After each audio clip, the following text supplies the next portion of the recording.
A career portfolio can be a great addition to a job interview because it can help you to really show off your key skills, and it can demonstrate to an employer what you could potentially bring to their company.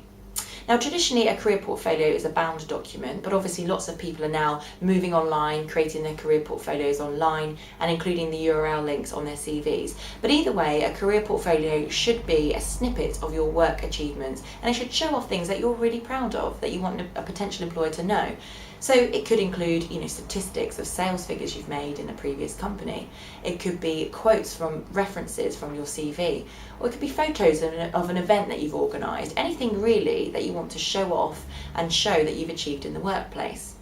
Now, if you've created a portfolio and you're taking them to interviews and not really getting anywhere with them, or they're not having the impact that you want them to, there could be a few reasons for that. So let's look at 3 reasons why your portfolio might be being ignored by a prospective employer and some ways you can improve on that. Now, firstly, if your portfolio is quite boring to read, then it's obviously not going to engage an employer and make it interesting for them. Now, when you get into the interview, you really want the employer to look at your portfolio from start to finish, to really gain a really overall view of you as a candidate and what you could bring to their company. And if they're not doing that, then your portfolio isn't going to have the impact that you want it to. So before you attend an interview, look at your own portfolio and decide whether you think it's engaging enough. And if it's not, look at making some edits. So for example, an employer doesn't have lots of time to look at a portfolio at the interview stage. So if yours is really long and pages of text, then they're probably not going to look through much of it. So think about editing down the length of your portfolio and making it a bit shorter.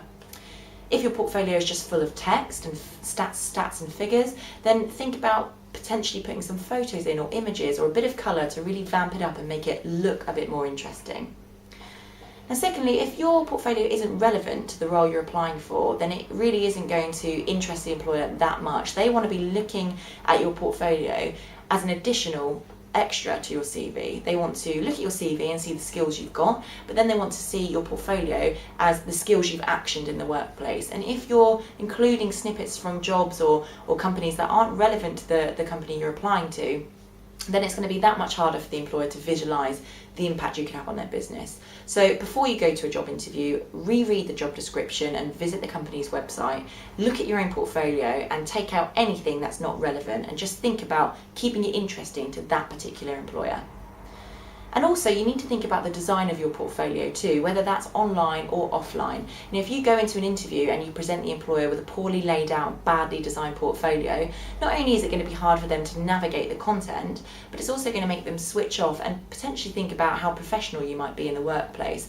Remember, it's just like attending a job interview and wearing a good outfit. You want to make a great first impression.